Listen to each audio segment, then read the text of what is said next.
Each week, we have an in-depth conversation with individuals involved in the legislative process. This week, we welcome Mary Woodward, who serves as Chancellor of the Catholic Diocese of Jackson. She is one of the many faith leaders who've been at the Capitol campaigning for Mississippians' access to health care. Mary, welcome to At Issue. Thank you. Glad to be here. So especially this week, and I know in sessions past, there has been a growing voice from faith leaders, a coalition of faith leaders, about access to healthcare as this healthcare crisis in Mississippi kind of continues. And so, I'll start here as a spokesperson for the diocese. Where, from the perspective of faith leaders, where does this conversation about access to healthcare and healthcare coverage fit into the pastoral responsibilities? Well, I think as people of faith, and especially as Christians, we believe very strongly in the message of the gospel to love your neighbor as yourself. And also, whatsoever you do to the least of these, you do unto me. Those came directly from Jesus. And as a true follower of Jesus and the Christian faith, we feel that should be implemented in every part of our lives. And so healthcare is a way of being pro-life. It's a way of being responsible for one another, the common good, and taking care of one another as we were mandated to do. And so tell me a little bit about how, it was a wide variety of faith leaders from multiple Christian backgrounds, but not just Christians, involved in really making their voices heard at the legislature. So, I mean, you kind of spoke from the Christian perspective, but what is it about this issue that's unifying people of all faiths? I think it's just care for your fellow human being. That's a tenet of every faith. And to live as someone who cares for the other, who welcomes the stranger, who heals when they can heal, who, when someone's in need, that's a true human call. It's not just a faith-based call, it's a human call, that we were put here together to be social beings and to interact with each other and have a genuine concern for the welfare of everyone around us, not particularly just those that look like us. So there are times when it's a very difficult situation that we find ourselves in to help others, but as people of faith and as human beings, we should be concerned about our fellow human being. Sometimes political ideologies and faith and faith-based ideologies align. And we see a lot of legislators on their website are very open about their faith. In their bios, they profess, many of them, if not all of them, profess their faith. So what's the message to those who do profess to be Christian, but are as this debate continues, are I guess contemplating the political ideology side of it, and how would you reach them to more consider that faith influence? That's a really good question, because I think sometimes people tend to separate their faith. Like, I go to church on Sunday, I hear the message, I'm a good person, I treat people with respect. But when you get into deep issues, political issues, where there is such a polarization at times, to my perspective is to take a step back and consult with your pastor. Read scripture. If you're a Christian, what did Jesus actually say? What is rooted in scripture? It is sometimes, for me personally, disheartening to see someone who has Christian on their bio, but acting not so much in a way that Jesus would be happy to see. So I think in terms of this issue and other issues that affect the whole population, or maybe perhaps a part of the population we're not comfortable being in, that really calls for a lot of deep prayer and meditation, whether you're Christian or Buddhist or whatever, to really try and let God speak to you in that moment, I think. Because yesterday, I know I was praying a lot to be able to get through the press conference, but, to feel that you are what a real Christian is, and that's hard. We're all on a journey. We're all flawed. We all you could use a lot of improvement, and I think and genuinely, I pray for the legislators so that they will have their hearts open, because sometimes I think we can get so caught up in political ideology that our faith gets pushed to the side. It's like, well, this is business. Well, there's no greater business than doing God's work.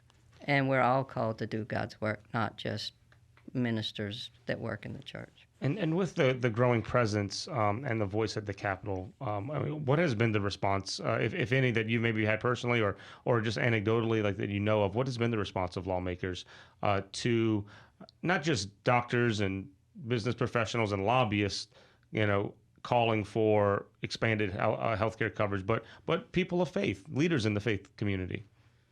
The response has been overall positive for the leaders in the faith community that I'm familiar with.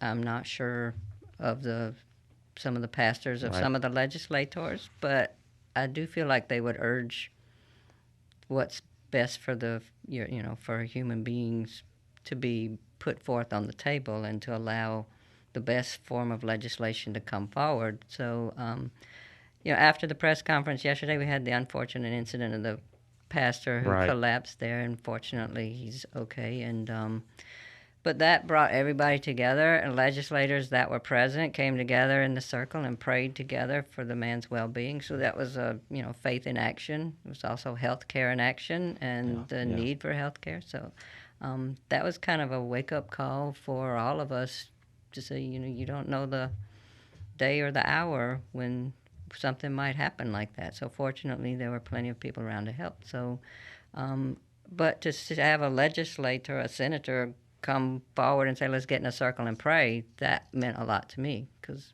we had been praying, but he was like, let's all get over here out of the way and pray. So. All right.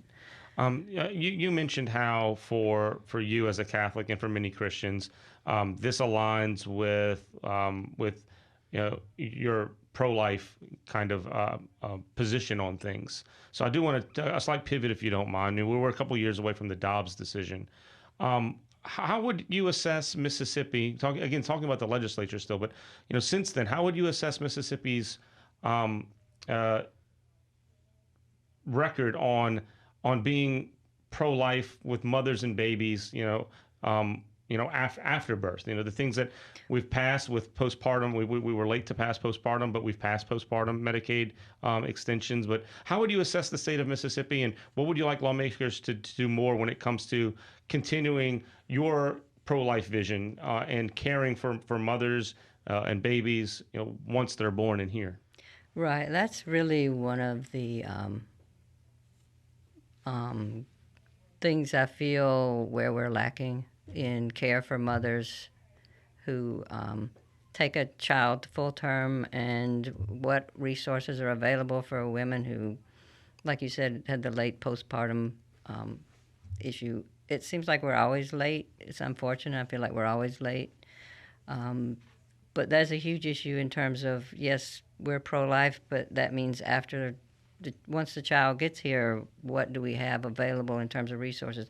What about public education system? All those things that can allow someone to grow to their full potential. I feel times that we are lacking in that. We get caught up in, once again, partisan politics and polarization, and we lose track of, here's a child. And we say we're pro-life. Well, pro-life means from the womb to the tomb.